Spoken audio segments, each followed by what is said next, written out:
जय राधा माधव कुंज बिहारी हरे कृष्ण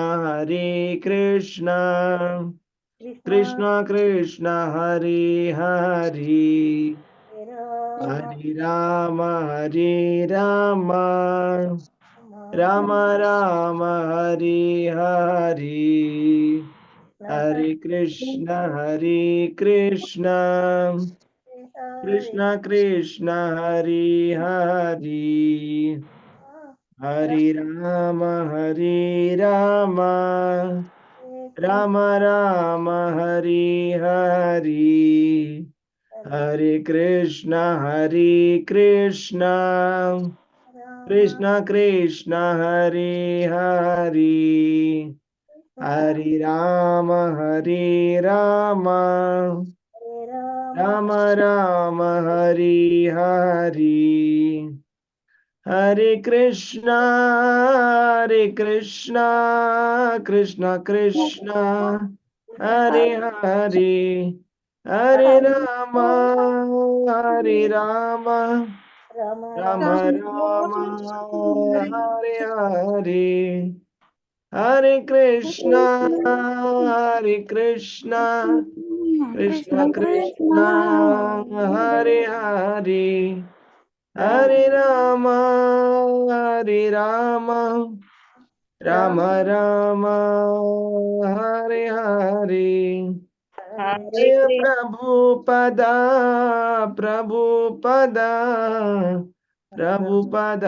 जय प्रभुपदा जय गुरुदेवा जय गुरुदेवा निताय गौर हरि बोल हरि बोल निताय गौर हरि बोल हरे कृष्ण हरे कृष्ण అందరికీ ప్రణామాలు సో ఇవాల్టి సెషన్ కి మీ అందరికీ కూడా స్వాగతం శ్రీమద్ భాగవతం సెషన్ కి ప్రార్థనతో మొదలు పెడదాం ఓం నమో భగవతే వాసుదేవాయ ఓం నమో భగవతే వాసుదేవాయ ఓం నమో భగవతే వాసుదేవాయ నారాయణం నమస్కృత్య నరం చైవ నరోత్తమం దేవీం సరస్వతీం వ్యాసం తతో జయముదీరయేత్ నష్టప్రాయేషు అభద్రేషు నిత్యం భాగవత సేవయా భగవతి ఉత్తమ శ్లోకే భక్తిర్భవతి నైష్టికి మూకం కరోతి వాచాలం పంగుం లంఘయతే గిరిం యత్కృపాతమహం వందే శ్రీగురుం దీనతారిణం పరమానంద మాధవం श्री चैतन्य ईश्वरं हरि ओम तत्सत् ओम अज्ञानतिमिरान्धस्य ज्ञानाञ्जनशलाकया चक्षुरुन्मीलितं येन तस्मै श्रीगुरवे नमः नमः ओम विष्णुपादाय कृष्णपृष्ठाय भूतले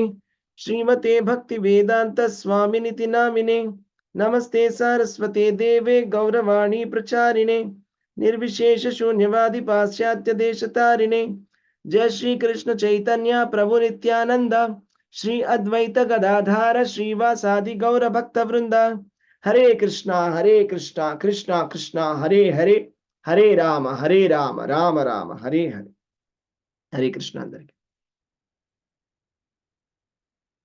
इस क्लास కొద్ది కోఆర్డినేట్ చేయడానికి టైం ఓకే హరే కృష్ణ ధన్యవాద ప్రణామాలు సో ఇవాళ ఈ శ్రీమద్ భాగవతం లెక్చర్ కి అందరికీ స్వాగతము మనం ఇవాళ శ్రీమద్ భాగవతంలోని 3వ స్కందంలో 19వ అధ్యాయము చదవబోతున్నాం అందులో 20వ శ్లోకం నుంచి 28వ శ్లోకం వరకు మనం చదవబోతున్నాము సో అందరూ కూడా దయచేసి మీ భాగవత పుస్తకాలను ఓపెన్ చేసుకోండి ఒక్కొక్క శ్లోకం చదువుదాము 20 శ్లోకము స్టార్ట్ చేద్దామండి 20th శ్లోకము సో మనము వరాహస్వామి యొక్క లీలల్ని చదువుకుంటున్నాము వరాహస్వామి ఏ విధంగా హిరణ్యాక్షుడిని వధించాడనేటువంటి సన్నివేశాన్ని మనం ఇక్కడ చూస్తున్నాము హిరణ్యాక్షుడిని ఏ విధంగా వరాహస్వామి వధించినటువంటి సన్నివేశాన్ని మనం చెప్పుకుంటున్నాం వరాహస్వామి యొక్క లీల చాలా అద్భుతమైనటువంటి లీల సో అందరూ కూడా భాగవతం బుక్స్ తెచ్చుకోండి 20 శ్లోకాన్ని చదవండి ఫస్ట్ ఎస్ చదవండి నేను అన్మ్యూట్ చేస్తాను 1 minute ఓకే ఇప్పుడు అన్మ్యూట్ చేసుకోవచ్చు మీరు అన్మ్యూట్ చేసుకొని చదవండి ఎస్ జయలక్ష్మి మాతాజీ చదువుతారా? హ్యాండ్ రైస్ చేసి. ప్రభుజీ చదువుతాను. దండవత్ ప్రణామం ప్రభుజీ. శ్లోకం కూడా చదవమంటారా ప్రభుజీ? ఎస్ శ్లోకం కూడా చదవండి. శ్లోకము ట్రాన్స్లేషన్ చదవండి చాలు. ఓకే. గిరయః ప్రత్యదృశ్యంత నానాయుధ మూర్ఛో నభో దిగ్వా ససో యాదు ధ్యాన్యః సూల్యన్యో ముక్త మూర్ధాజాః. ఓ అనువాదము. ఓ పాదధూరుడగు మగు విధురా, పర్వతములు పలు విధములైన ఆయుధములను వర్షించినవి. నగ్నముగా నున్న రాక్షస వనితలను జుట్లు విరబోసుకొని త్రిశూలధారులై గోచరించరి. హరే కృష్ణ ప్రభుజీ. ధన్యవాద ప్రణామం. హరే కృష్ణ. థ్యాంక్ యూ మాతాజీ. నెక్స్ట్ శ్లోకం చదవండి. నేను చదువుతాను లక్ష్మీదేవి మాతాజీ. Next okay. మంజు మోహన్ మాతాజీ ఓకే చదవండి. ఫస్ట్ 1 by 1 చదవండి. Okay fine, no problem. Hare Krishna ప్రభుజీ. చదవండి. బహుభిరక్షరక్షోభిః పత్యేశ్వరత కుంజరైః ఆతతాయుభిరుత్పృష్టా హింస్రా వాచోతి వైశసాః. కాలినడకను లేక గుర్రముల పైనను ఏనుగుల పైనను రథముల పైనను చరించుచున్న దుష్ట యక్ష రాక్షస గణము హింసాపూరితమును అనాగరికమును అగు వాక్కులను పలుకసాగిరి. హరే కృష్ణ ప్రభుజీ. హరే కృష్ణ. ఇక్కడ ఏం జరుగుతుందంటే వరాహ భగవానుడు హిరణ్యాక్షుని సంహరించబోతున్నాడు. సో అప్పుడు యుద్ధం జరుగుతుంది అనమాట. ఆ యుద్ధం జరుగుతున్నప్పుడు ఇక్కడ కొంతమంది రాక్షస స్త్రీలు నగ్నముగా వచ్చి ఆయన ముందు నుంచున్నారంట. అలాగే కూడా ఇక్కడ ఏం కనిపిస్తుంది అంటే మనకి కాలినడకలు కొంతమంది గుర్రాల పైన ఏనుగుల పైన కూడా కొంతమంది యక్షులు రాక్షసులు కూడా హింసాపూరితమైనటువంటి అనాగరికమైనటువంటి వాక్యాలు పలుకుతున్నారు. అంటే వాళ్ళు చెడ్డ మాటలన్నీ కూడా అరుస్తూ హింసాపూర్వకమైనటువంటి నినాదాలు చేస్తూ భగవంతుడి ముందు వచ్చి ఉన్నారు. ఓకే, నెక్స్ట్ శ్లోకం చదవండి. లక్ష్మీదేవి మాతాజీ. హరే కృష్ణ. హరే కృష్ణ ప్రభుజీ. దండవత్ ప్రణామాలు. ఏ స్కందం ప్రభుజీ ఒకసారి చెప్పరా? 22 3వ స్కందం 19వ అధ్యాయం. ఓకే, రెడీగా ఉన్న వాళ్ళు చదవండి ఎవరైనా. నెక్స్ట్ శ్లోకం. కృతానాం మయా నామసురీనాం వినాశయత్. అది కాదు మాతాజీ, సారీ. 3వ స్కందము 19వ అధ్యాయము 22వ శ్లోకం. హరే కృష్ణ ప్రభుజీ చదవమంటారా? ఫస్ట్ నెక్స్ట్ శ్లోకం చదవండి. లక్ష్మీదేవి మాతాజీ తీసుకోండి. జనని మాతాజీ చదవండి. హరే కృష్ణ. ధన్యవాదాలు ప్రభు. ప్రాదుష్కృతానాం మాయా నామాసురేణాం వినాశయత్ సుదర్శనాస్త్రం భగవాన్ ప్రాయుంస్తదయితం త్రిపాత్. సమస్త యజ్ఞభోక్తయగు వరాహ భగవానుడు అప్పుడు దానోనిచే ప్రదర్శితమైన మాయాజాలమునంతటిని నశింపజేయు సమర్థవంతమగు తన ప్రియమగు సుదర్శన చక్రమును ప్రయోగించను. హరే కృష్ణ ప్రభుజీ. ధన్యవాదాలు ప్రభుజీ. సో ఇక్కడ ఏం చేశారు స్వామి, వీళ్ళందరినీ కూడా వాళ్ళు ఆ రాక్షసులందరినీ కూడా సంహరించడానికి వాళ్ళు మాయాజాలము నుంచి వాళ్ళ మాయాజాలం నుంచి తప్పించుకోవడానికి వాళ్ళందరినీ కూడా నాశనం చేయడానికి సుదర్శన చక్రాన్ని ప్రయోగించి ఉన్నారు. సుదర్శన చక్రం గురించి మనం చెప్పుకుందాం. సుదర్శన చక్రం అనేది భగవంతుడి యొక్క ఆయుధం. ఇప్పుడు కూడా భగవంతుడికి సపరేట్ గా ఉండదు. సుదర్శన చక్రం అనేది ఎప్పుడు భగవంతుడితోటే ఉంటుంది. అంటే భగవంతుడి యొక్క ఆయుధం. ఓకే, అలాగే మనం అంబరీషుడి యొక్క లీల చూసినప్పుడు అంబరీష్ మహారాజుని దూర్వాస మహాముని ఆయన శాపం ఇచ్చి ఆయనని చంపడానికి ప్రయత్నం చేసినప్పుడు ఏం జరిగింది? ఎవరైనా చెప్పగలరా? సుదర్శన చక్రము వెంటబడింది ప్రభుజీ దూర్వాసుని చంపడానికని. ఆయన బ్రహ్మలోకాన్ని వెళ్తాడు, శివలోకానికి వెళ్తాడు, చివరికి విష్ణులోకానికి వెళ్ళా కూడా ఆ భక్తుడిని నువ్వు ఆశ్రయించని చెప్తారు. అలా వెంటపడుతుంది ప్రభుజీ దూర్వాసుని యొక్క వెనక వెళుతుంది సుదర్శన చక్రం వధించడానికి. సుదర్శన చక్రము ఏం చేస్తుంది? అప్పుడు దూర్వాస మహాముని దుర్వాస మహాముని చాలా గొప్ప యోగి కదండి. అంత గొప్ప యోగి ఆయనని కూడా చేసేస్తుంది ఈ సుదర్శన చక్రం. సో అది సుదర్శన చక్రం ఒక గొప్పతనం. సుదర్శన చక్రం అనేది భగవంతుడి యొక్క ఆయుధము. అది దుష్టులని శిక్షించడానికి భగవంతుడు ఎప్పుడు వాడుతూ ఉంటాడు సుదర్శన చక్రాన్ని. ఎన్నో లీలలు ఉన్నాయి కదా భగవంతుడి లీలలు అన్నిట్లో కూడా సుదర్శన చక్రాన్ని స్వామి వాడడం జరిగింది. సుదర్శన చక్రాన్ని ఏ విధంగా వాడి ఉన్నారు స్వామి? సుదర్శన చక్రాన్ని శిశుపాలుని సంహరించడానికి కూడా వాడి ఉన్నారు. అలాగే ఎంతో మంది రాక్షసుల్ని చంపడానికి సుదర్శన చక్రాన్ని స్వామి వాడుతూ ఉంటారు. సో సుదర్శన చక్రము చాలా చాలా గ్రేట్ అన్నమాట. ఈ సుదర్శన చక్రానికి ఒక మంచి స్తోత్రం కూడా ఉందండి, సుదర్శన అష్టకం అని ఉంది. అందులో కొన్ని శ్లోకాలు చెప్తున్నాం. జస్ట్ మన సుదర్శన యొక్క గొప్పతనం గురించి తెలుసుకోవడానికి కొన్ని శ్లోకాలు చదువుతాం. ప్రతిభట శ్రేణి భీషణ వరగుణ స్తోమ భూషణ జన భయస్థాన తారణ జగదవస్థాన కారణ నిఖిల దుష్కర్మ కర్మణ నిగమ సద్ధర్మ దర్శన జయ జయ శ్రీ సుదర్శన జయ జయ శ్రీ సుదర్శన శుభ జగద్రూప మండన సురజన త్రాస ఖండన శతముఖ బ్రహ్మ వందిత శతపథ బ్రహ్మనందిత ప్రతిత విద్వత్స పక్షిత భజదహిత్ భుజ్ఞలక్షిత జయ జయ శ్రీ సుదర్శన జయ జయ శ్రీ సుదర్శన.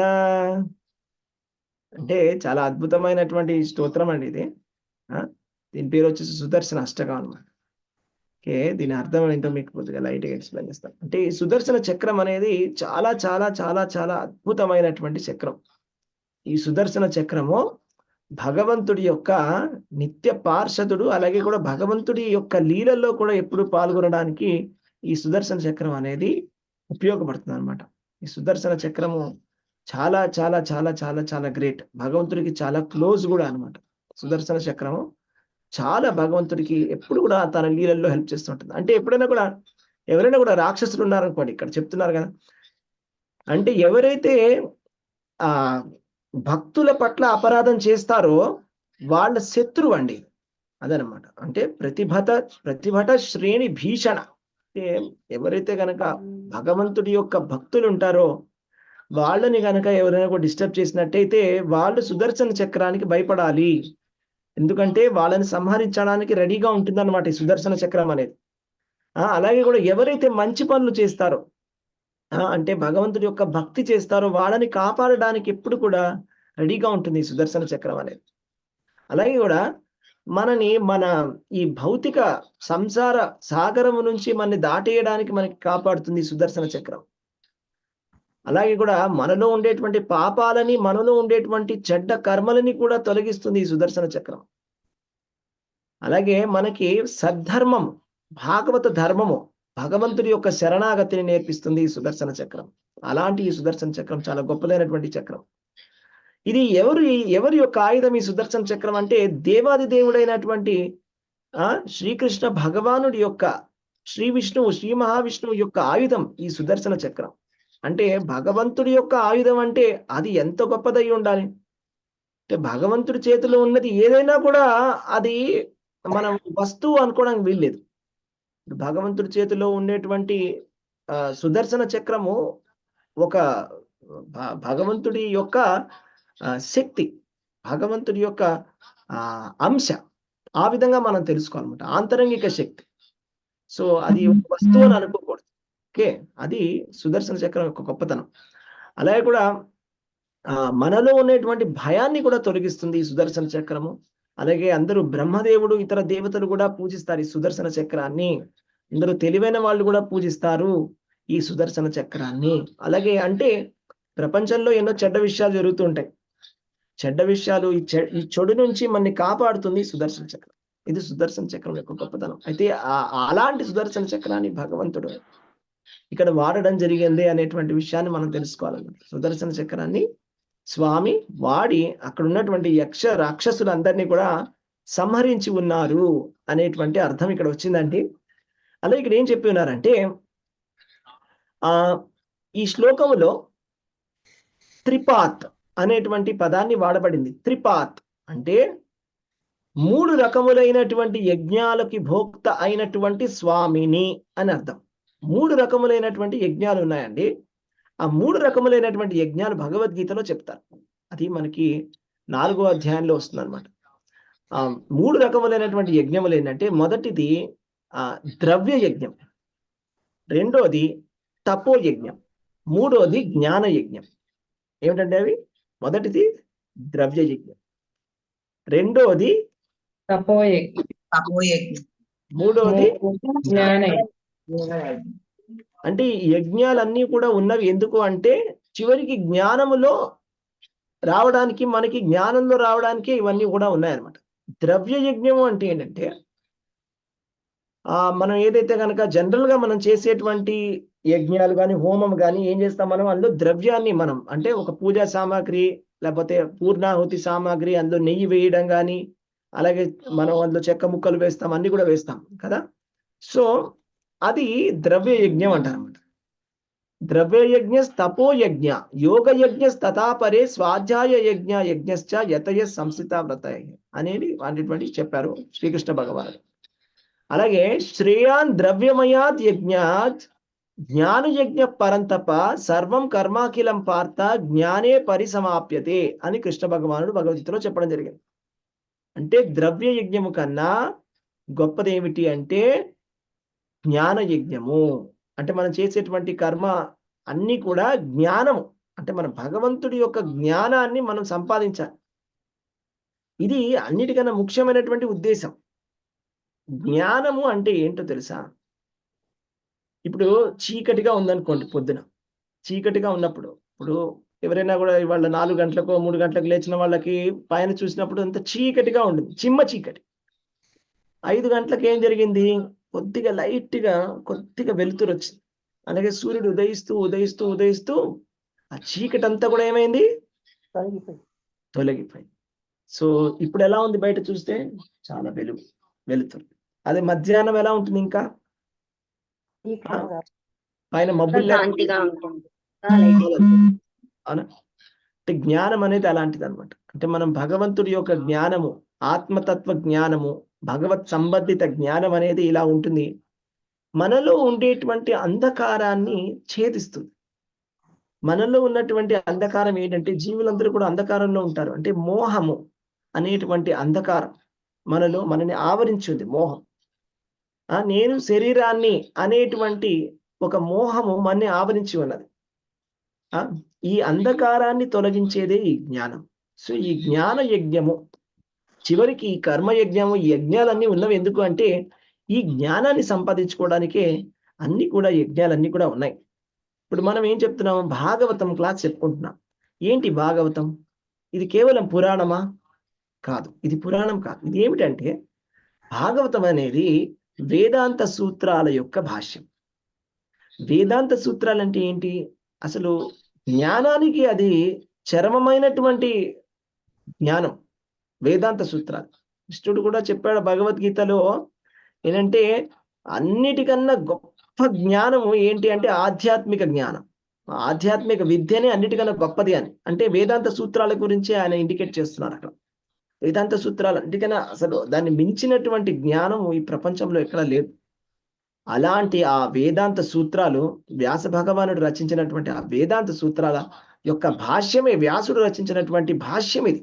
శ్రీమద్ భాగవతం అంటే మనం కేవలం పురాణం అని అనుకోవడానికి వీల్లేదు. అలాంటి పురాణాలు ఇంకేవి లేవు. మనం ఏ పురాణాన్ని కూడా వేదాంత సూత్రాల భాష్యం అని చెప్పమండి. ఓన్లీ భాగవతాన్ని మాత్రమే వేదాంత సూత్రాల యొక్క భాష్యమని, బ్రహ్మగాయత్రి యొక్క భాష్యమని మనం చెప్పుకుంటాం. గాయత్రి మంత్రము యొక్క స్వరూపమే ఈ శ్రీమద్ భాగవతం. అంటే మనము ఈ శ్రీమద్ భాగవతాన్ని కనుక చదివి విని అర్థం చేసుకున్నట్టయితే మనం వేదాంత సూత్రాలను కూడా చక్కగా అర్థం చేసుకోవచ్చు అనమాట.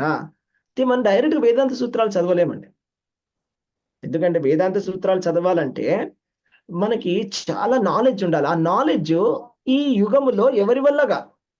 కలియుగంలో ఎవ్వరు చదవలేరు. ఎందుకంటే కలియుగంలో ఉండేటువంటి మనుషుల పరిస్థితి ఏమిటంటే, ప్రాయేణ అల్పాయుష సభ్య యుగావస్మిన్ యుగే జన మందాసు మందమతయోహో మందభాగ్య హి ఉపద్రుత.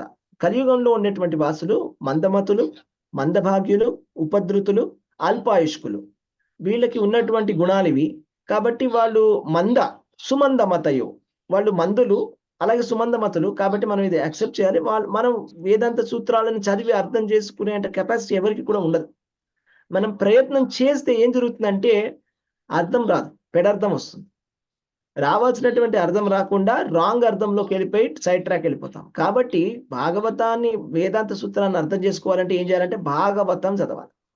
భాగవతం అనేది ఏంటంటే వ్యాస భగవానుడు దయతోటి కలియుగంలో ఉండేటువంటి మనుషుల కోసమని ఆయన చాలా ఈజీగా తయారు చేసి ఇచ్చాడు. ఎలాగైతే ఇప్పుడు మామిడి పండు ఉంది అనుకోండి, చిన్న పిల్లవాడు కూడా పండు తినవచ్చు. పండులో కూడా ఓన్లీ రసం మాత్రమే ఉంటే చాలా ఈజీగా తినేయచ్చు. ఆ విధంగా అదే ఒక చెట్టు ఉంది, చెట్టుకు పండు ఉంది. మామిడి చెట్టు ఉంది అనుకోండి, మామిడి చెట్టు కొమ్మలో కూడా రసం ఉంటుంది.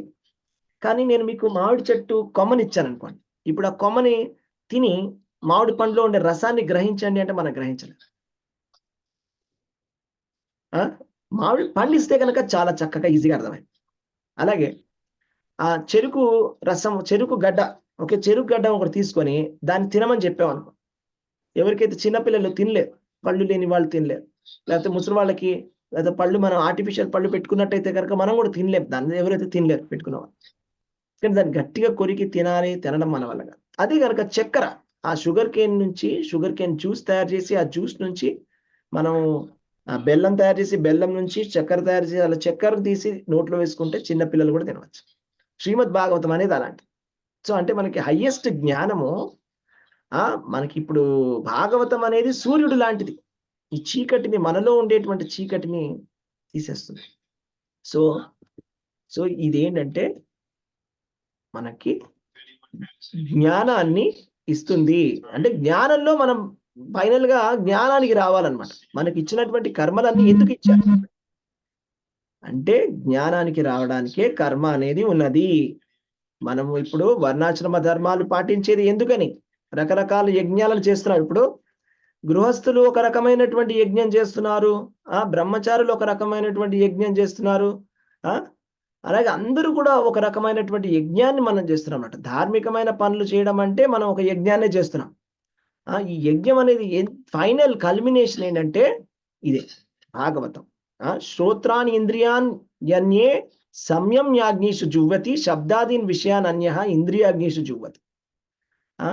అంటే ఎవరైతే కనుక బ్రహ్మచారులు అయితే కనుక వాళ్ళు వింటారు, ఓకే, వాళ్ళు వింటారు. వాళ్ళు వినడం అంటే గురువు దగ్గర వాళ్ళు వింటారు సందేశాన్ని, వాళ్ళు చేసే యజ్ఞం అది. మరి గృహస్థులు చేసే యజ్ఞం ఏంటి? శబ్దాదీన్ విషయాన్ని అన్య ఇంద్రియాగ్నిషు జుహ్వతి. గృహస్థులు చేసేది ఏంటంటే వాళ్ళ ఇంద్రియాలని వాళ్ళు కంట్రోల్ చేసుకుని వాళ్ళు ఏం చేస్తారంటే వాళ్ళ ఇంద్రియాలని, ఆ ఇంద్రియార్థాలు ఏవైతే ఉన్నాయో అంటే ఇంద్రియ విషయాలని ఇంద్రియాలలో వాళ్ళు హవిస్సులాగా ఇస్తున్నారు. ఇదొక యజ్ఞం అనమాట. ఇదొక రకమైనటువంటి యజ్ఞం. గృహస్థులు చేసేటువంటి రెగ్యులేటెడ్ లైఫ్ ఏదైతే ఉందో అది కూడా ఒక యజ్ఞం. కాబట్టి చివరికి మనం చేసే ఏ యజ్ఞమైనా, తపస్సైనా, ధర్మమైనా, వ్రతమైనా చివరికి ఏంటంటే ఈ జ్ఞానంలోకి రావాలండి. జ్ఞానంలోకి రావాలి. జ్ఞానం అంటే మనం చేసే ధార్మిక పనులన్నీ మనం చేస్తున్నాం, మంచిది. కానీ జ్ఞానం లేకుండా చేసినట్టయితే అది ఫైనల్ రిజల్ట్ వచ్చినట్టు కాదు. ఎప్పుడైతే మన భగవద్గీత, భాగవతం చదవడం మొదలు పెట్టామో అప్పుడు మనము జ్ఞానంలోకి వచ్చినట్టు లెక్క. ఇప్పుడు మనకు అర్థమవుతోంది అనమాట అసలు దివ్యమైనటువంటి జ్ఞానం అంటే ఏంటి అని. ఇప్పటివరకు మనం చాలా చేసాం, వ్రతాలు, పూజలు, నోములు, ఇవన్నీ మీరు చేశారు. నామజపము, ఉపవాసాలు, జాగరణలు అన్నీ చేశారు. ఓకే, వెరీ నైస్, ధర్మం చేశారు. అది చివరికి ఇప్పుడు ఎండ్కి వచ్చిందనమాట. అంటే మీకు ఫైనల్ రిజల్ట్ వచ్చింది. ఆ ఫైనల్ రిజల్ట్ ఏంటి అంటే ఇదే దివ్యమైనటువంటి జ్ఞానం. భగవత్ సంబంధిత జ్ఞానమే ఫైనల్ రిజల్ట్. అదే ఈ జ్ఞానం అన్నమాట. సో త్రిపాత్ అంటే ఏంటంటే 3 యజ్ఞాలు: కర్మయోగం, జ్ఞానయోగము, అలాగే ద్రవ్యయజ్ఞము, అలాగే యోగ యజ్ఞము, అలాగే ఈ జ్ఞాన యజ్ఞాన్ని కూడా భగవంతుడే స్వీకరిస్తాడు. సో భోక్తారాం యజ్ఞ తపసాం సర్వలోక మహేశ్వరం. శ్రీకృష్ణ భగవానుడు యజ్ఞాలన్నిటికీ కూడా స్వామి, యజ్ఞ భోక్త. వరాహస్వామి అంటే ఏమిటి మీకు గుర్తుందా? వరాహస్వామి అంటే మనం ఏమని చెప్తాం? యజ్ఞ వరాహస్వామి అని చెప్తాం కదా. మీకు వరాహస్వామి యొక్క లక్షణాలను చెప్పేటప్పుడు మీకు గుర్తుందా, ఒక్కొక్క ఆయన అంగాలని కూడా యజ్ఞాలతోటి పోల్చి చెప్పారు. ఎవరికైనా గుర్తుందా? వరాహస్వామి యొక్క రోమములని దేనితో కంపేర్ చేశారు? ఎవరికైనా గుర్తుందా? వరాహస్వామి యొక్క చెప్పండి. దర్భలు ప్రభుజీ. ప్రభుజీ గుర్తులేదు. దర్భలు కరెక్ట్. అలాగే ప్రతి ఒక్క అంగాన్ని కూడా యజ్ఞంతోటి కంపేర్ చేస్తారు. అందుకని అంటే యజ్ఞ వరాహమూర్తి అంటే సాక్షాత్తు యజ్ఞానికే ప్రతిరూపము స్వామి వరాహ నరసింహస్వామి, వరాహస్వామి. సారీ, ఈ యజ్ఞాలన్నీ కూడా ఎవరు స్వీకరిస్తున్నారు? యజ్ఞాలకి భోక్త ఎవరు అంటే భగవంతుడు, వరాహస్వామి. వరాహస్వామి శ్రీకృష్ణ భగవానుడే ఈ యజ్ఞాలన్నిటికీ కూడా భోక్త అనేటువంటి విషయాన్ని మనం గ్రహించాలి. ఓకే, నెక్స్ట్ శ్లోకాన్ని చదువుదామండి. ఎవరైనా నెక్స్ట్ శ్లోకం చదవండి. శ్లోకం ట్రాన్స్లేషన్. ప్రభుజీ. Yes yes. తదాదితే సమవత్సహసా సుదివేపథు స్మరంత్యా భర్తురాదేశం తనాచ్ఛాశ్రుప్రసుప్తువే. అనువాదం: ఆ క్షణమున హిరణ్యాక్షుని తల్లియగు దితి హృదయమున ఒక్క మారుగా కంపనము కలిగెను. తన భర్తయగు కశ్యపుని పలుకులను గుర్తు తెచ్చుకొనగా ఆమె స్తనముల నుండి రక్తము ప్రవహించెను. హరే కృష్ణ ప్రభుజీ, దండవారు. హరే కృష్ణ. ఇక్కడ ఏం జరిగిందంటే దితి తన ఎప్పుడైతే కనుక దితి ఈ సన్నివేశం జరుగుతున్న సమయంలో ఏం జరిగిందంటే దితి యొక్క స్తనముల నుండి రక్తము ప్రవహించెను అని చెప్పబడి ఉందన్నమాట. అంటే హిరణ్యాక్షుని యొక్క తల్లి అయినటువంటి దితి హృదయము చాలా కంపించసాగింది. ఎందుకు అంటే ఆవిడికి గుర్తొచ్చింది అనమాట, ఈ హిరణ్యాక్షుడు పుట్టినటువంటి సందర్భం ఏమిటి? దితి కశ్యపునితోటి అసుర సంధ్యా వేళ కలవడము జరిగినప్పుడు కశ్యపుడు ఆయన ఒక శాపం కూడా చెప్తాడనమాట, ఇప్పుడు నీకు రాక్షసులు పుట్టబోతున్నారు అని. అప్పుడు దితి ఎంతగానో ప్రార్థిస్తుంది. దితి ప్రార్థనలు విని ఏం చెప్తారంటే, సరే నీ సంతానము రాక్షసులైనా కూడా వాళ్ళిద్దరూ కూడా భగవంతుడి చేతిలో మరణిస్తారు అనేటువంటి వరాన్ని ఇస్తాడనమాట. అలాగే అద్భుతమైనటువంటి భక్త శిరోమణులు, భాగవత భక్తులు నీ వంశంలో పుడతారని కూడా ఆశీర్వదిస్తాడు. వాళ్ళు ఎవరు చెప్పగలరా? ఎవరండి రాక్షసుల్లో పుట్టేటువంటి భక్త శిరోమణులు? హిరణ్యకశిపుడు, హిరణ్యాక్షుడు ప్రభుజీ. ప్రహ్లాదుడు బలిచక్రవర్తి. అంటే వీళ్ళిద్దరూ పుట్టడం వల్ల చాలా వాళ్ళ కులమంతా కూడా పునీతం అయిపోయింది అనమాట. వాళ్ళిద్దరు చాలు. రాక్షసులలో ఎంతో మంది చెడ్డవాళ్ళు ఉండొచ్చు, కానీ రాక్షసులు అందరిలో కూడా మనము భగవంతుడు చెప్తాడు కదా, దైత్యానాం ప్రహ్లాదోస్మి అని. దైత్యులలో ప్రహ్లాదుడు అంటాడు మన శ్రీకృష్ణ భగవానుడు, ప్రహ్లాదుడు నా యొక్క విభూతి అని. అలాగా ఈ ప్రహ్లాదుడు, బలి చక్రవర్తి చాలా గొప్ప భక్తులు. అలాంటి భక్తులు పుట్టినటువంటి కులం అది రాక్షసు కులము. అలాగే హిరణ్యకశిపుడు కూడా వాళ్ళు కూడా చాలా క్రూరమైనటువంటి రాక్షసులు. కానీ వాళ్ళిద్దరూ కూడా ఎవరి చేత సంహరింపబడ్డారు చెప్పండి? భగవంతుడి చేతిలో. ఎప్పుడు హిరణ్యాక్షుడిని చంపింది ఎవరండి? హిరణ్యకశిపుడిని చంపింది ఎవరు? నరసింహస్వామి. చూసారా? అంటే భగవంతుడి చేతిలో చనిపోవడం అనేది కూడా అది వరము. ఆ విషయాన్ని మీరు గ్రహించాలి. ఎందుకంటే అది కూడా అనుగ్రహం. అంటే రాక్షసులని భగవంతుడు ఏ విధంగా అనుగ్రహిస్తాడని మనకు ఒక సందేహం కలగవచ్చు. దేవతలకి ఎప్పుడు కూడా ఆయన అనుగ్రహం ఇస్తాడని మనకు తెలుసు. అయితే దేవతలకి పక్షపాతం చూపిస్తున్నాడా భగవంతుడు? రాక్షసులకి ఏమి ఇవ్వట్లేదా అని మనకు ఒక అనుమానం రావచ్చు. కానీ భగవంతుడికి ఎటువంటి పక్షపాతం అనేది లేదు. సమోహం సర్వభూతానాం అని చెప్తాడు. నమే వేషోసి నచ ప్రియ. అంటే అందరు జీవులు కూడా ఒక్కటే విష్ణుడికి. ఎలాగైతే ఇప్పుడు తల్లిదండ్రులు చెప్తారు కదా, పిల్లలందరూ నాకు ఒకటే. మీకు 2 పిల్లలు 3 పిల్లలు ఉంటే ఏం చెప్తారు మీరు? మీరిద్దరూ నాకు ఒకటే. అలాగే భగవంతుడికి అందరు జీవులు కూడా ఒకటే. వాళ్ళు రాక్షసులైనా దేవతలైనా కాకపోతే వాళ్ళకి అనుగ్రహాన్ని ఇచ్చినప్పుడు వేరే విధంగా ఇస్తాడు. అదే ఎవరైతే గనక భగవంతుడి యొక్క శరణాగతి పొందుతారో వాళ్ళకి ఒక రకమైనటువంటి అనుగ్రహం వస్తుంది. ఎవరైతే విరుద్ధంగా ఉంటారో వాళ్ళకి ఒక రకమైనటువంటి అనుగ్రహం. సో కానీ మనం ఎప్పుడైనా కూడా అనుకూలంగా ఉండాలి. అనుకూల్యేన కృష్ణానుశీలనం భక్తిరుత్తమ. అంటే మన ప్రాసెస్ ఏంటంటే సానుకూల్యమైనటువంటి భక్తి చేయడం, భగవంతుడు చెప్పిన విధముగా నడుచుకోవడము, భగవంతుడు చెప్పిన విధముగా, గురువు చెప్పిన విధముగా మనం భక్తి చేయడం అనేది ముఖ్యం. మనం ఎలా ఆలోచించాలంటే, ఇప్పుడు భగవంతుడిని ద్వేషించినటువంటి రాక్షసులకే భగవంతుడు మోక్షాన్ని ఇస్తున్నాడే, మరి భగవంతుడు చెప్పిన విధముగా, గురువు చెప్పిన విధంగా మనం గనక సాధన చేస్తే మనకి భగవంతుడు ఏమిస్తాడో అని ఆలోచించి ఆ విధమైనటువంటి మోటివేషన్ తీసుకొని మనం భక్తి చేయాలి. ఓకే, సో ఆ విధంగా మనం భక్తిని చేయాలండి. ఓకే, సో ఇక్కడ ఏం చెప్తున్నారంటే హిరణ్యకశిపుడు, హిరణ్యాక్షుడు వీళ్ళిద్దరు కూడా దితి యొక్క పుత్రులు. వాళ్ళు భగవంతుడి చేతిలో మరణిస్తారనేటువంటి విషయం గుర్తొచ్చింది. ఇప్పుడు చనిపోబోతున్నాడు హిరణ్యాక్షుడు అనేటువంటి విషయం తెలిసిన వెంటనే దితి యొక్క హృదయం కంపించింది. ఆవిడ ఎంత కాదన్నా, ఎంత రాక్షసుడైనా కూడా ఆవిడ తల్లి కాబట్టి తల్లి ప్రేమ వల్ల ఆవిడికి చాలా బాధగా ఉన్నది అనే విషయాన్ని ఇక్కడ చెప్పడం జరిగింది. నెక్స్ట్ శ్లోకం చదువుదాం. హరే కృష్ణ ప్రభుజీ, చదివేనా నేను? చదవండి. వినష్టాసు భూయశ్చావ్యజ కేశవం రూపో బభూవమానో దర్శం చేవ స్థితం బహిః. తన మాయాజాలమంతయు చెదిరి పోవుటను గాంచిన దానవుడు తిరిగి కేశవుని ఎదుట ప్రత్యక్షమై అతనిని చూర్ణము చేయుటకు రోషముతో తన బాహువులయందు బంధించెను.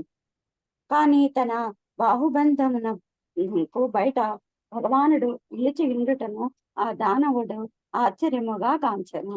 హరే కృష్ణ ప్రభుజీ, ధన్యవాదాలు. Thank you Prabhuji. హరే కృష్ణ, హరే కృష్ణ. అయితే ఇక్కడ ఏం చెప్తున్నారంటే, అప్పుడు ఏం చేశాడు హిరణ్యాక్షుడు? తన మాయాజాలంతో కేశవుడైనటువంటి ఆ హరిని తన ఎదుట ప్రత్యక్షమై ఆయన చూర్ణము చేయాలనేటువంటి రోషంతో ఏం చేశాడంటే గట్టిగా బాహువులతో బంధించేశాడు. బాహువులతో బంధించాడు. కానీ బాహుబంధమునకు బయట భగవంతుడు నిలిచి కనిపించాడు. ఆశ్చర్యం అయిపోయింది. భగవంతుడిని బంధించడం అంత ఈజీనా? ఇప్పుడు మాయాజాలంతో కానీ, మన బలంతో కానీ, అసుర శక్తితోటి కానీ అలా గట్టిగా ఇలా పట్టేసుకుంటే భగవంతుడు బంధింపబడతాడా? చెప్పండి, బంధించలేం కదా. పొరపాటున కూడా. సో అది ఒక రాక్షసులు ఆ విధంగా ప్రయత్నిస్తారు. భగవంతుణ్ణి వాళ్ళు తన శక్తితోటి బంధించడానికి ప్రయత్నం చేస్తారు. వీళ్ళలో ఎవరెవరు వస్తారు తెలుసా? ఆ రాక్షసులలో, అసురులలో ఎవరెవరు వస్తారంటే, ఎవరైతే పాండిత్యంతో భగవంతుణ్ణి బంధించడానికి ప్రయత్నం చేస్తారో వాళ్ళు కూడా రాక్షసులే. అంటే వాళ్ళ సంస్కృత పాండిత్యమో ఏదో మాకు పఠనం మాకు కొద్దిగా వచ్చు అని చెప్పేసి మేము భగవంతుని బంధిస్తామంటే, భగవంతుని బంధించడానికి భగవంతుడు ఏమైనా దయ్యమా? ఇట్లా మంత్రం చెప్తే ఇలా తిరుక్కోవడానికి? అర్థం చేసుకోవాలి మనం. భగవంతుడు అనేది ఇలాంటి రాక్షసుల చేతిలో దొరకడు. భగవంతుడు అలాగే కూడా మన శక్తితోటి కూడా మనం బంధించలేం భగవంతుడిని గట్టిగా పట్టుకొని. అర్థమైందా? భగవంతుడిని మనం శక్తితోటి కానీ, అసుర శక్తులతోటి కానీ, మాయ శక్తితో కానీ భగవంతుడిని బంధించలేం. మరి భగవంతుడిని ఎలా బంధించాలి చెప్పండి? ప్రేమతో ప్రభుజీ, ప్రేమతో, భక్తితో బంధించాలి. ఎవరు బంధించారు? భగవంతుడిని బంధించినది ఎవరు? ప్రహ్లాదుడు, ధ్రువుడు, యశోద మహారాణి. యశోదమ్మ ఏం చేసింది? కృష్ణుడిని బంధించింది దామోదర లీలలో. ఎలాగా? దామోదర లీలలో ఏం జరిగింది చూడండి. మనకు ఒక ఎగ్జాంపుల్ అన్నమాట, కాంట్రాస్టింగ్ ఎగ్జాంపుల్. ఇక్కడ హిరణ్యాక్షుడు భగవంతుడిని తన బాహువులతోటి మాయ శక్తితోటి బంధించడానికి ప్రయత్నం చేస్తున్నాడు. కానీ భగవంతుడు బయట కనిపించాడంట. ఆయన భగవంతుడు ఆ ఏం జరిగిందంటే ఆ బాహు బంధము నుంచి బయట భగవానుడు కనిపించాడు. అదే దామోదరిలో చూసినట్టయితే మనం ఏం చెప్పుకుంటామంటే, రుదంతం ముహుర్నేత్ర యుగ్మం రుజంతం కరాంభోజ యుగ్మేన సాతంక నేత్రం ముహుశ్వాస కంప త్రిరేఖాంక కంఠ స్థితగ్రైవం దామోదరం భక్తిబద్ధం. అంటే దామోదరుడు అంటేనే ఏమిటి అంటే ఆ దామము అంటే తాడు, ఉదరము అంటే కడుపు. అంటే భగవంతుణ్ణి తాడుతో కట్టేసినటువంటి లీల. యశోదమ్మ వెంటపడి భగవంతుణ్ణి పట్టుకొని బంధించేసినటువంటి లీల. భక్తిబద్ధం, భక్తితోటి మాత్రమే బద్ధుడవుతాడు భగవంతుడు. ఓకే, ఒక్క నిమిషం ఉండండి. ఇతీదృక్స్వలీలాభిర్ ఆనందకుండే స్వఘోషం నిమజ్జంతం ఆఖ్యాపయంతం తదీయేషి తజ్ఞేషు భక్తైర్జితత్వం పునః ప్రేమతస్తం శతావృతి వందే. అంటే తదీయేషి తజ్ఞేషు భక్తైర్జితత్వం, భక్తులు మాత్రమే భగవంతుణ్ణి జయించగలరు. భగవంతుణ్ణి బంధించడం ఎవరి వల్ల కాదు. మనం ఎంత శక్తితోటి ప్రయత్నం చేసినా మనకి ఐశ్వర్యంతో డబ్బులతోటి భగవంతుడిని బంధించలేము. ఈ విషయాన్ని మనం అర్థం చేసుకోవాలి. మనం ఏదైనా వ్రతం చేసినా భగవంతుడికి సంబంధించినటువంటి పూజ చేసినా కూడా మనం ఇలా అనుకోవచ్చు, నేను చాలా గ్రాండ్గా చేస్తాను, చాలా అద్భుతంగా చాలా పెద్దగా చేసి ఎన్నో కొబ్బరికాయలు కొట్టి చాలా షో చేస్తానని. కానీ భగవంతుడు దానికి మెచ్చడు, భగవంతుడు దానికి రాడు. భగవంతుడిని అట్రాక్ట్ చేయాలంటే ఏం చేయాలి చెప్పండి? భక్తితోనే భక్తి ఆశ్రయించాలి చేయాలి ప్రభుజీ, ప్రేమతో కూడిన భక్తి. ప్రేమతోటి భగవంతుడు మాత్రమే వస్తాడు. దుర్యోధనుడు ఎస్ ప్రేమతోటే వస్తాడు. దుర్యోధనుడు ఒకసారి ఏం చేశాడంటే చాలా ఒక పెద్ద ఫీస్ట్ అరేంజ్ చేశాడు. ఫీస్ట్ అరేంజ్ చేసి కృష్ణుడిని పిలిచాడు అన్నమాట. చాలా అద్భుతమైన ఫీస్ట్ ఒకటి అరేంజ్ చేశాను, అసలు ఇలాంటి నువ్వు భోజనం ఎప్పుడు తినుండవు, అంత మంచి ఫీస్ట్, అంత గొప్ప భోగాన్ని నేను ఇస్తున్నాను, వచ్చి ప్రసాదం తీసుకోమని చెప్తాను అనమాట. వచ్చి తీసుకోనంటే కృష్ణుడు అంటే నేను రాను, నాకు ఆకలి లేదు, నేను తీసుకోను, వెళ్ళిపోతాడు. మరి ఎక్కడికి వెళ్తాడు? ఇంటికి వెళ్తాడు ప్రభుజీ. అప్పుడు విదురాని ఏం పెట్టింది? పంచభక్ష పరమాణాలు పెట్టిందా? ఏం పెట్టింది? అరటి పండు పెడుతూ ప్రేమతోటి తోలు తీసి పెడుతూ ఆ పండు తొక్క పడేస్తూ ఇచ్చేసింది ఉంటాడు. ఆయన చూసిన ఆ ఆనందం. ప్రేమలో ఏది ఇస్తున్నానో కూడా గమనించుకోరు ప్రభుజీ. అరటి పండు ఏం పెట్టాలో తెలియక కంగారులో అరటిపండు తీసుకొస్తుంది. అరటిపండు కూడా పెట్టబోతూ అరటిపండు ఇవ్వకుండా తొక్కనిస్తుంది. అరటిపండు తొక్కని తినేశారంట భగవంతుడు. అంటే మీరు చూడండి, మీరు అర్థం చేసుకోవాలంటే భగవంతుడు మన తపస్సు వల్ల కానీ, మన జ్ఞానం వల్ల కానీ, మన ఐశ్వర్యం వల్ల కానీ, లేకపోతే మనం చేసే షో వల్ల కానీ, మన పాండిత్యము, ఇవన్నీ కూడా కాదు భగవంతుడికి కావాల్సింది. భగవంతుడికి కావాల్సింది ఏంటంటే భక్తి. ఓకే, కానీ అసురులు ఈ విషయాన్ని గ్రహించలేకపోతారు. వాళ్ళు ఎప్పుడు కూడా భగవంతుడిని బంధించాలి అనేటువంటి కోరిక వాళ్ళలో ఉంటుంది. కానీ ఆ కోరిక వాళ్ళు ఏ విధంగా బంధించడానికి ప్రయత్నం చేస్తారంటే వాళ్ళ ఆశ్రితమైనటువంటి మాయా శక్తితోటి బంధించాలి అనేటువంటి వాళ్ళు ట్రయల్స్ చేస్తూ ఉంటారు అన్నమాట. అందుకనే వాళ్ళు రకరకాల కామెంటరీస్ కూడా రాస్తూ ఉంటారు. రాసి అందులో భగవంతుడిని బంధించడానికి ప్రయత్నం చేస్తూ ఉంటారు. అంటే ఇది ఇంతవరకే, ఇది ఇంతవరకే అని. కానీ అలా భగవంతుడిని బంధించడం మన వల్ల కాదు. దుర్యోధనుడు కూడా ప్రయత్నించాడు భగవంతుడిని బంధించడానికి. అప్పుడు స్వామి విశ్వరూపాన్ని చూపించాడు. అవునా, శాంతి దూతకేళ్ళం వెళ్ళినప్పుడు కృష్ణ భగవానుడు ఆయన సందేశాన్ని ఇస్తాడు అనమాట. పాండవులకి మీరు ఇచ్చేయాలి రాజ్యాన్ని, లేకపోతే మీరందరూ కూడా నాశనం అయిపోతారనేటువంటి సందేశాన్ని ఇచ్చినప్పుడు దుర్యోధనుడికి కోపం వచ్చి బంధించడానికి ప్రయత్నం చేస్తాడనమాట. రక్షకులు అందరిని పిలిచి బంధించండి అని చెప్తాడు. సో వాళ్ళందరూ పరిగెత్తుకుంటూ వచ్చినప్పుడు నవ్వుతాడు కృష్ణుడు. సో నవ్వి ఒకసారి విశ్వరూపాన్ని చూపిస్తే అందరూ కళ్ళు పడిపోతారు. కాబట్టి ఇలాగే ఇక్కడ హిరణ్యాక్షుడు కూడా ప్రయత్నం చేస్తున్నాడు. ఇలాంటి ప్రయత్నం భక్తులు చేయకూడదు. భక్తులు అయినప్పుడే కూడా భక్తితోటి చేయాలి. అంటే విశ్వమంతా ఆవరించినటువంటి పరమాత్మ విశ్వరూపాన్ని మనం ఎలా బంధించవచ్చండి? బంధించలేం. కానీ యశోదమ్మ బంధించింది. అంటే భక్తులు ఇప్పుడు కొంతమంది భక్తులు భగవంతుడి యొక్క విగ్రహాన్ని, శ్రీ విగ్రహాన్ని తనతో పాటు తీసుకెళ్తారు. గొప్ప గొప్ప భక్తులు ఉండేవాళ్ళు అనమాట. ఈ షట్గోస్వాములు, అలాగే గొప్ప గొప్ప భక్తులు, మాధవేంద్రపురి, వీళ్ళందరూ కూడా గొప్ప గొప్ప భక్తులు. వాళ్ళ శ్రీ విగ్రహం వాళ్ళ చిన్న పెట్టె ఒకటి ఉంటుంది అనమాట. ఆ పెట్టెలో పెట్టుకొని తీసుకెళ్తారు. ఎక్కడికి వెళ్ళినా కూడా వాళ్ళు తీసుకెళ్ళి అక్కడ పూజ చేసుకుంటారు. ఓకే, సో అంటే భగవంతుడు ఆ చిన్న పెట్టెలో కూడా ఫిట్ అవుతాడు. అలాగే విశ్వం అంతా కూడా అంత పెద్దగా ఉండే స్వామి అంత చిన్న పెట్టెలో కూడా వస్తాడు.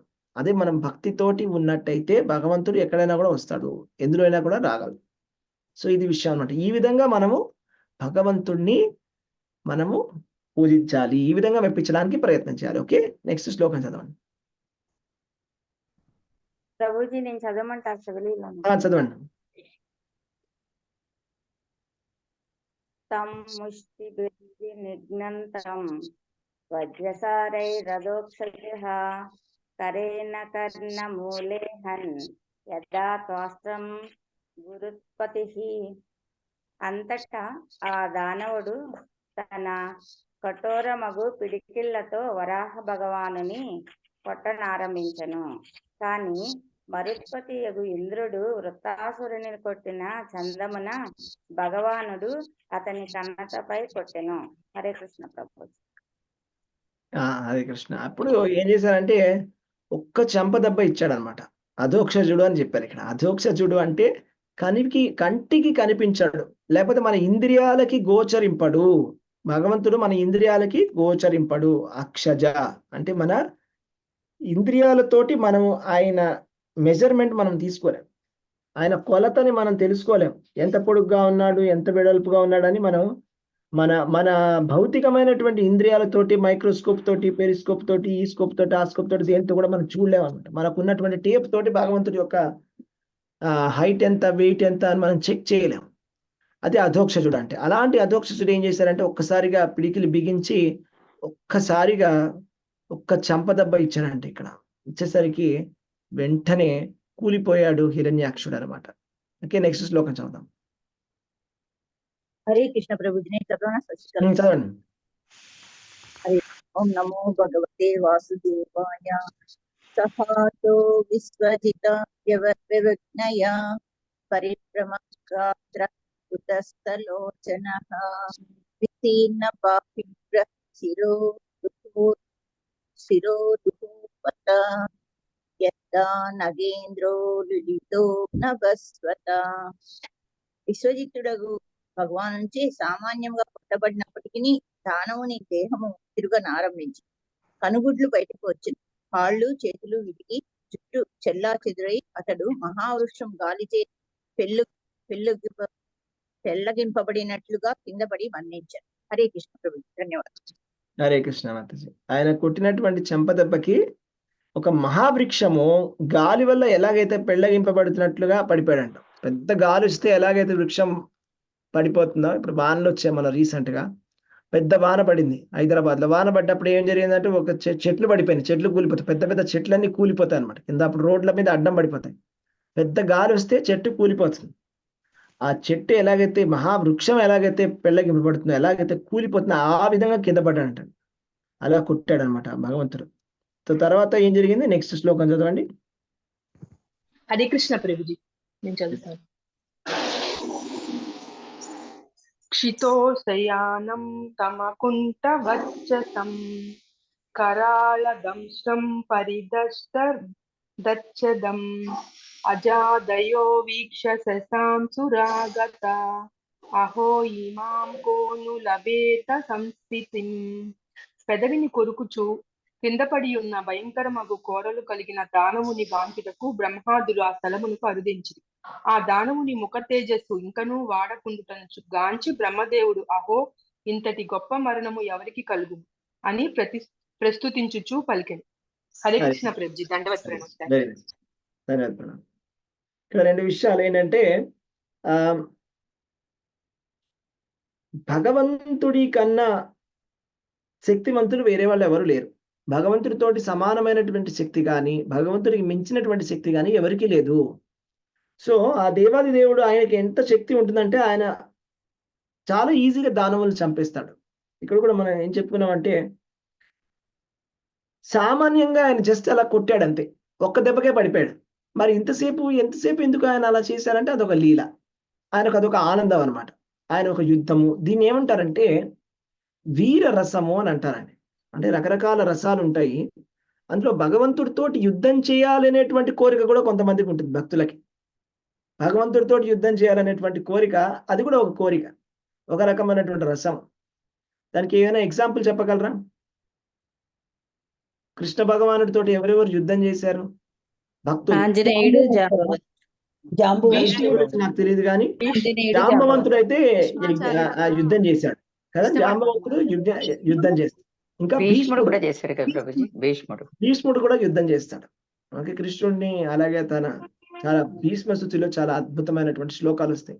ఏ విధంగా అయితే భీష్ముడు శరవర్షాన్ని కురిపిస్తాడనమాట. ఆ బాణాల యొక్క వర్షాన్ని కురిపించినప్పుడు కృష్ణుడికి ఎన్నో కూడా ఆ బాణాలు తగులుతున్నాయి అనమాట. ఆ తగలడం వల్ల కృష్ణుడి నుంచి ఒక రక్తం అలా చిమ్ముతూ ఉందన్నమాట. అది చూడడానికి ఎలా ఉందట అంటే భీష్ముడు ఏదో పూజ చేస్తుంటే పువ్వులు వేస్తున్నట్టుగా ఉందంట. కృష్ణుడికి కూడా చాలా సంతోషంగా ఉంది. అది ఒక రకమైనటువంటి రసం, వీర రసం అనమాట, క్షత్రియుల యొక్క రసం. క్షత్రియులు వాళ్ళు యుద్ధం చేయడానికి ఇష్టపడతారు. సో భగవంతుడికి కూడా యుద్ధం చేయాలని అనిపిస్తుంది, కానీ భగవంతుడితో యుద్ధం చేసే వాళ్ళు ఎవరు ఉండరు. కాబట్టి భగవంతుడు అనుకుంటే భగవంతుడి యొక్క పార్షదులే ఆ కోరికను తీరుస్తారు. అంటే భగవంతుడి యొక్క పార్షదులు ఎవరు? జయ విజయులు.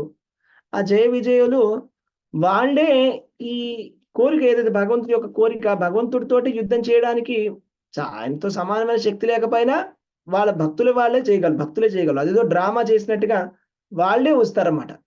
వాళ్ళే రాక్షసుల కింద వచ్చి భగవంతుడితో యుద్ధం చేసి భగవంతుడి చేతిలో ఓడిపోతారు. సో ఇదంతా కూడా ఒక అద్భుతమైనటువంటి లీల, భగవంతుడి యొక్క లీల అనమాట. ఓకే, అది మనం తెలుసుకోవాలి. భగవంతుడికి ఉన్నటువంటి శక్తి అలాంటిది. ఇంకా ఈ శ్లోకంలో మనం తెలుసుకోవాల్సిన ఇంపార్టెంట్ విషయం ఏంటంటే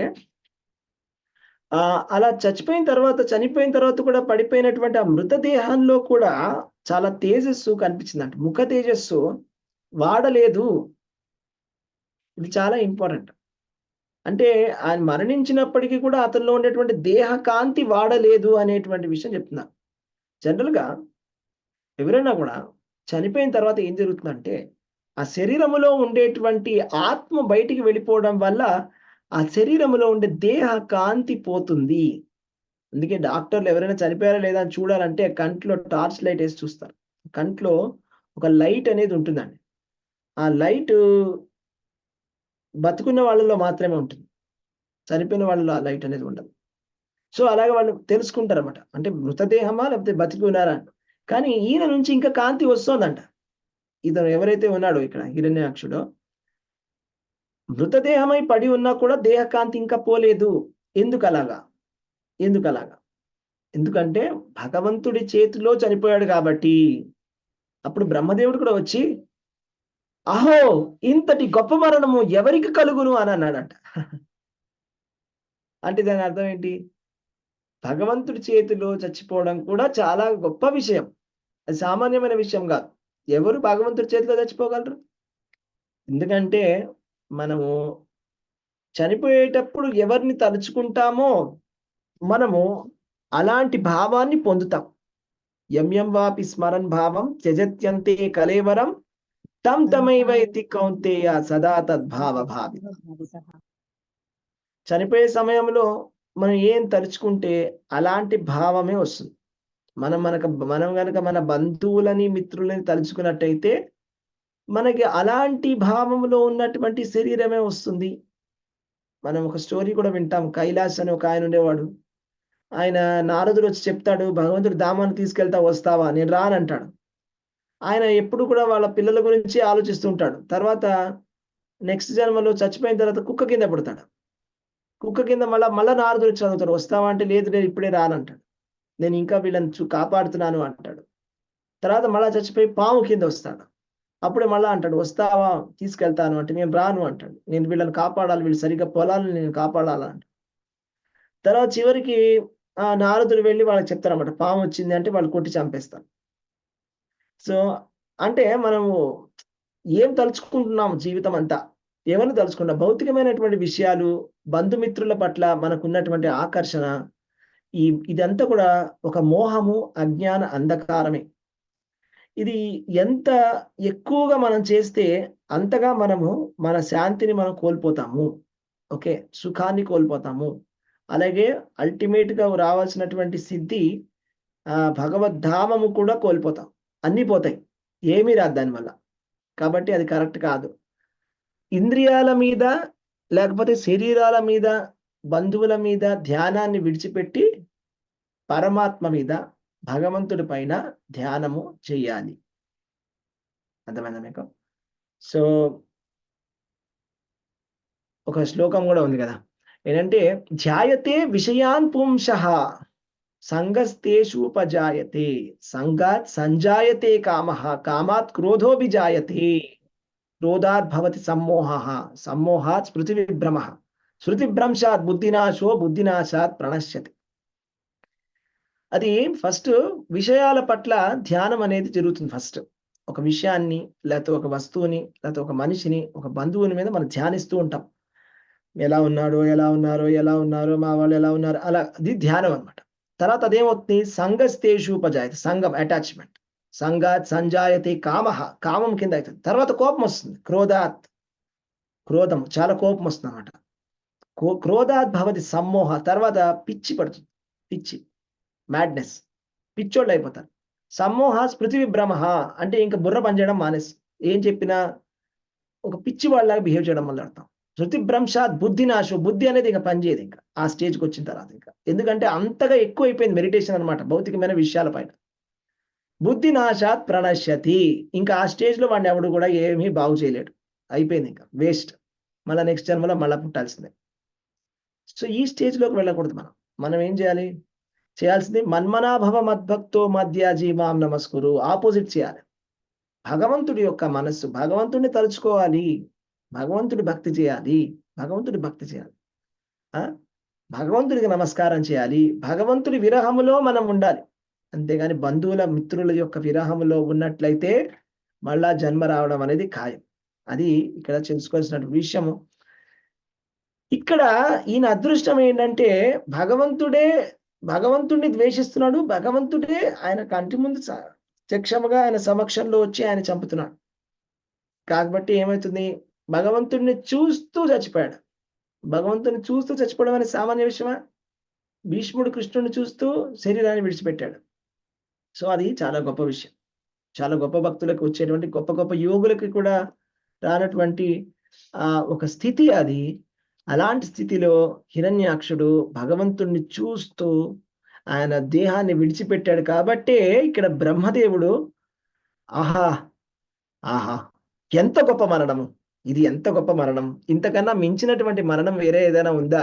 మరణం ఎలాగో ఖాయమే, చనిపోవడం అనేది కంపల్సరీ, ఎవరు తప్పించుకోలేరు.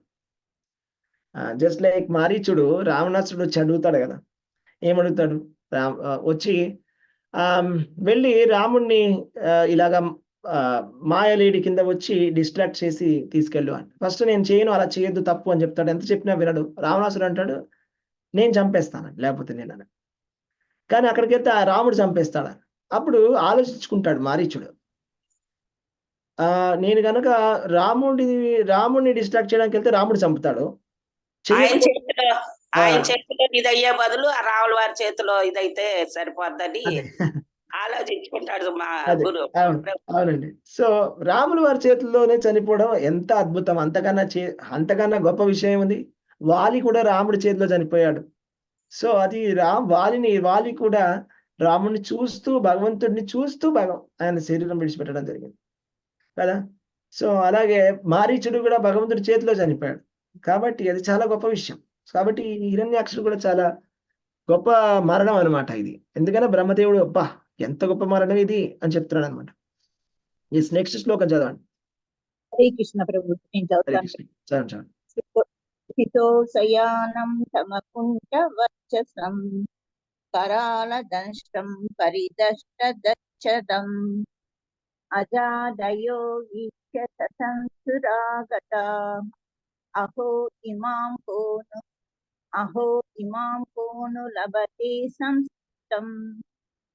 పెదవిని కొరుకుచూ కింద పడి ఉన్న భయంకరము కోరలు కలిగిన దానవుని గాంచుటకు బ్రహ్మాదులు ఆ స్థలమునకు అరుదించి ఆ దానవుని ముఖ తేజస్సు ఇంకనూ వాడకుండును గాంచి బ్రహ్మదేవుడు అహో ఇంతటి గొప్ప మరణము ఎవరికి కలుగును అని ప్రస్తుతించుచు పలికారు. హరే కృష్ణ ప్రభు, ధన్యవాదాలు. నెక్స్ట్ శ్లోకం. హరే కృష్ణ ప్రభు, నేను చదువుతాను. యం యోగినో యోగ సమాధి నరహో ధ్యాయంతి లింగాదన సతో ముముక్షయ తస్య దైత్య ఋషభః పదాహతో ముఖ ప్రపశ్యంత నముక్సా సజ్జరః. హరే కృష్ణ ప్రభుజీ. అనువాదము. బ్రహ్మదేవుడు కొనసాగించెను, ఆ అసత్యమగు భౌతిక దేహముల నుండి విడుదలను పొందటకై యోగులు ఎవరిని ఏకాంతమును సమాధిని యందు ధ్యానింతురో అట్టి భగవానుని చరణముచే ఆ దానవుడు తాడనము చేయబడినాడు. ఆ దేవదేవుని ముఖమును గాంచుచు ఆ దైత్య శిష్యుడు తన పార్థవ శరీరమును విడిచినాడు. హరే కృష్ణ ప్రభుజీ, దండవత్ ప్రణామం. హరే కృష్ణ. ఇక్కడ ఏం చెప్పారంటే, అసత్యమగు భౌతిక దేహము నుండి విడుదల పొందుటకై యోగులు ఎవ్వానిని ఏకాంతమున సమాధి యందు ధ్యానింతురో అట్టి భగవానుని చరణముచే ఆ దానవుడు తాడనము చేయబడినాడు. చాలా అద్భుతమైన శ్లోకం ఇది. యం యోగినో యోగ సమాధినారహో ధ్యాయంతి లింగాదసతో ముముక్షయా తస్యైష దైత్యా ఋషభాపదహతో ముఖం ప్రవశ్యం స్తనుము ససర్జః. యం యోగినో యోగ సమాధినారహో ధ్యాయంతి అంటే ఎవరినైతే యోగులు యోగ సమాధిలో ధ్యానిస్తారు. ఎవరిని ధ్యానిస్తారు యోగ సమాధిలో యోగులు? దేవుడిని ప్రభుజీ, దేవుడు శ్రీకృష్ణ భగవాన్. శ్రీకృష్ణ భగవాను విష్ణుమూర్తిని ధ్యానిస్తారు యోగులు. అంటే గొప్ప గొప్ప యోగులు. యోగినామపి సర్వేషాం మద్గతేనాంతరాత్మనే శ్రద్ధావాన్ భజతే యోమాం సమే యుక్త తమో మత అన్నారు స్వామి కదా భగవద్గీత. అంటే అందరి యోగులలో కూడా సర్వోత్కృష్టులైనటువంటి యోగులు, అందరికన్నా గొప్ప యోగులు ఏం చేస్తారంట? భగవంతుడి పైన ధ్యానం చేస్తారు. కృష్ణుడి పైన ధ్యానం చేసేవాళ్ళు అందరికన్నా యోగినామపి సర్వేషాం, అందరి యోగులలో కూడా శ్రేష్ఠులు. సర్వేషాం మద్గతే నాంతరాత్మన, కృష్ణుడి పైన ఎవరైతే యోగములో ధ్యానం చేస్తారో, శ్రద్ధావాన్ భజతే యోమాం, ఎవరైతే భక్తి చేస్తారో భజిస్తారో భగవంతుణ్ణి, సమే యుక్త తమో మత, వాళ్ళే అందరికన్నా గొప్ప యోగులు, వాళ్ళే బెస్ట్ అన్నమాట. మనం చూస్తున్నాం కదా ఏ విధంగా అయితే ప్రహ్లాద్ మహారాజ్ ఎప్పుడు కూడా భగవంతుడి గురించి స్మరణ చేస్తూ ఉండేవాడు. భీష్మ పితామహుడు కూడా చనిపోయే సమయంలో ఏ విధంగా అయితే భగవంతుడిని చూస్తూ భగవంతుడిని స్మరిస్తూ శరీరాన్ని విడిచిపెట్టడం జరిగింది. గొప్ప గొప్ప యోగులు కూడా భగవంతుడి యొక్క ధ్యానం అని చేస్తారు. ఇప్పుడు యోగులు కూడా యోగ సమాధి, యోగ పద్ధతి, అష్టాంగ యోగ పద్ధతిలో కూడా చెప్పినటువంటిది ఏంటంటే, పతాంజలి యోగ సూత్రాలలో కూడా చెప్పినటువంటి విషయం ఏంటంటే, విష్ణుమూర్తి పైననే ధ్యానం చేయాలి అనే విషయాన్ని చెప్పడం జరిగింది. కాబట్టి భగవంతుడి పైన మనం ధ్యానం చేయడం అనేది అన్నిటికన్నా ఇంపార్టెంట్. మీకు ఇందాక చెప్పాం మన్మనాభవ మద్భక్తో అని, యోగినామపి సర్వేషాం. అదే కనుక మనం భగవంతుడి పట్ల కాకుండా ఇతర వస్తువుల పైన ధ్యానం చేస్తే మనకి ఆ బెనిఫిట్ అనేది ఉండదు. మనకి టాప్ మోస్ట్ బెనిఫిట్ రావాలి అంటే, మనం భగవంతుడి ధామానికి వెళ్ళాలి అంటే కనుక మనం ఏం చేయాలంటే భగవంతుడి పైన ధ్యానం చేయాలి, భగవంతుడిని స్మరించుకోవాలి. సో శృణ్వతాం స్వకతాం కృష్ణ పుణ్యశ్రవణ కీర్తన. ఎప్పుడైతే మనం ఈ భగవంతుడి యొక్క కృష్ణుడి యొక్క కథలని వింటామో ఏమవుతుందంటే పుణ్యమైనటువంటి పుణ్యము మనకు వస్తుంది. పుణ్యము, ఈ శ్రవణము, కీర్తనం, ఈ కథ, కృష్ణుడి కథ, ఇదంతా కూడా మనకి చాలా పుణ్యం. సో ఎప్పుడు కూడా మనము భగవంతుడినే జపించాలి. పర్టికులర్గా చనిపోయే సమయంలో కంపల్సరీ అది మన వేద వాక్యం ఇది. అంతే నారాయణ స్మృతి, అంత్యములో నారాయణ స్మృతి చేయాలి. అందుకని దానికి ఎగ్జాంపులే పరీక్షిత్ మహారాజు. ఆయన 7 రోజులు మాత్రమే మిగిలి ఉన్నాయి ఆయన ఆయుర్దాయంలో. అప్పుడు ఆయన ఏం చేశాడు? గంగా తటాన వచ్చి ప్రాయోపవేశం చేసి ఉన్నారు. ప్రాయోపవేశం చేసిన తర్వాత శుకుడు వచ్చాడు.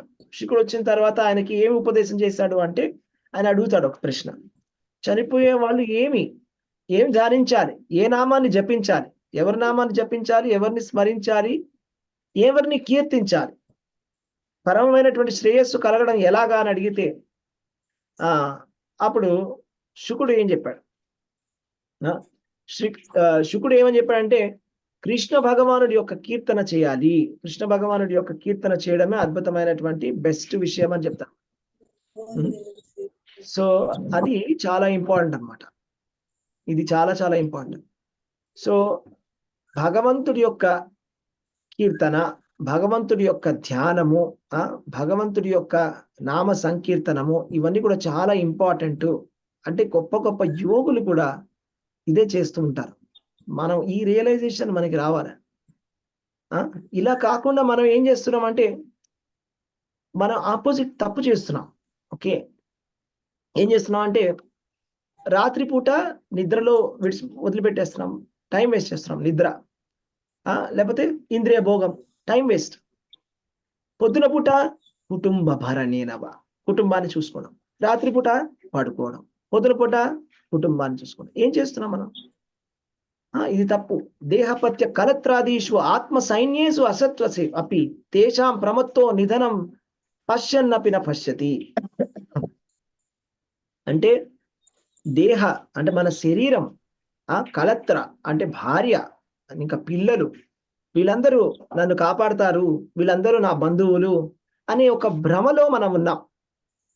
ఎవరు కాపాడరండి యాక్చువల్గా. అది ప్రాక్టికల్ గా మనం చూడొచ్చు. ఇప్పుడు కోవిడ్ అయినప్పుడు రిలేటివ్స్ ఏం చేస్తారంటే పంపించేస్తారు. పంపించేసిన తర్వాత ఇంకా ఒకసారి ఐసీయూలోకి వెళ్ళిన తర్వాత వాళ్ళు రారు, ఇంకా వాళ్ళని కలవరు. వాళ్ళు చేయగలిగింది ఏం లేదు యాక్చువల్గా. మనం ఏదో అనుకుంటాం వాళ్ళు కాపాడతారు. మనని కాపాడగలిగేటువంటి సామర్థ్యం ఉన్నది ఓన్లీ కృష్ణుడికి మాత్రమే. ఈ విషయాన్ని మనం గ్రహించాలి. భగవంతుడికి మాత్రమే ఈ మనని కాపాడగలడు. ఎప్పుడైతే భగవంతుడు కాపాడాలనుకుంటాడో అప్పటి వరకు మనం బతుకుంటాం. ఎప్పుడైతే భగవంతుడు ఇంకా అవసరం లేదనుకుంటారో అప్పుడు ఇంకా ఆ శరీరం వెళ్ళిపోతుంది, నెక్స్ట్ శరీరం అనే వస్తుంది. కాబట్టి ఏ విధంగా చూసినా మనం ఈ జన్మలో హ్యాపీగా ఉండాలన్నా, వచ్చే జన్మలో మనకి మంచి జన్మ రావాలన్నా కూడా మనం భగవంతుడి యొక్క ధ్యానం చేయడమే అన్నిటికన్నా ఉత్తమమైనటువంటిది. భగవంతుడి యొక్క ఆశ్రయాన్ని పొందడమే ఉత్తమమైనటువంటి ఒక పని. ఎందుకంటే మనకు శ్రేయస్ అందులోనే ఉంది. తస్మాత్ భారత సర్వాత్మ భగవాన్ ఈశ్వరో హరి శ్రోతవ్య కీర్తితవ్యశ్చ స్మర్తవ్యశ్చేచతా భయం. కాబట్టి ఏం చేయాలి మనము? తస్మాత్ భారత సర్వాత్మ భగవాన్ ఈశ్వరో హరి. ఏం చేయాలి? శ్రోతవ్య. శ్రోతవ్య అంటే ఏం చేయాలండి? వినాలి, భగవంతుడి గురించి వినాలి, భగవంతుడి యొక్క కథను వినాలి. కీర్తితవ్యశ్చ అంటే ఏం చేయాలి? కీర్తితవ్యశ్చ అంటే కీర్తించాలి, భగవంతుడిని కీర్తించాలి. మనం నోరారా భగవంతుడిని కీర్తించాలి. మనం ఎంతో మందిని కీర్తిస్తాం, అవునా కదా? అబ్బా ఎంత గొప్పవాడండి, ఎంత చేశాడు, అబ్బా అని ఎందరినో కీర్తిస్తుంటాం. కానీ ఆ కీర్తన అది పనికి మాలిన కీర్తన.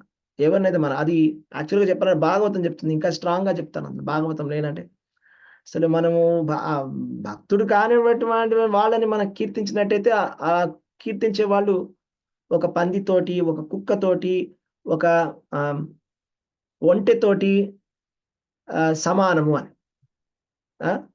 సో ఒక గాడిదతోటి సమానం, 4 పశువులతోటి కంపేర్ చేశాడు భాగవతం. కాబట్టి మనం ఆ కీర్తన ఆపి ఈ కీర్తన మొదలెట్టాలి. పనికి మాలినటువంటి భౌతికవాదులని కీర్తించడం ఆపేసి అన్ని గుణాలకి నిధి అయినటువంటి శ్రీకృష్ణ భగవాను కీర్తించాలి. నోరారా కీర్తించాలి. మన నోరు ఉన్నదే ఆ పర్పస్ అది. అప్పుడే మనకి ప్యూరిఫికేషన్ అనేది జరుగుతుంది. మనం కీర్తించకపోతే మన ప్యూరిఫికేషన్ అనేది మనకి జరగదు కదా. కాబట్టి కీర్తితవ్యశ్చ స్మర్తవ్యశ్చ. స్మర్తవ్యశ్చ అంటే ఏంటి? స్మర్తవ్యశ్చ అంటే స్మరించడం, స్మరించాలి. అలాగా ఇలా చేస్తే గనక అప్పుడు మనకి ముక్తి అనేది లభిస్తుంది. ఈ విధంగా మనము భక్తి చేయాలి.